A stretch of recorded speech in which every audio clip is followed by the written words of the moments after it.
শ্রীমা বলিলেন, ঠাকুরের তখন অসুখ। কে সব ভক্তেরা দক্ষিণেশ্বরের মায়ের মানে মা কালীর ওখানে পুজো দেবে বলে জিনিসপত্র এনেছিল। তা ঠাকুর কাশীপুরে জেনে সেই সব ঠাকুরের কাছেই ভোগ লাগিয়ে প্রসাদ পেলে।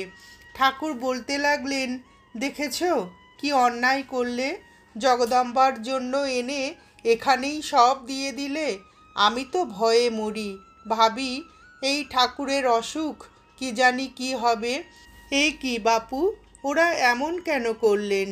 ঠাকুর তখন বারবার তাই বলতে লাগলেন, কিন্তু পরে যখন অনেক রাত হয়েছে তখন আমাকে বললেন, দেখো এরপর ঘরে ঘরে আমার পুজো হবে, পরে দেখবে একে সবাই মানবে, তুমি কোনো চিন্তা করো না। সেই দিনই আমার বলতে শুনলুম, কখনো আমার বলতেন না, বলতেন এই খোলটার বা আপনার শরীর দেখিয়ে এই এরকমই বলতেন।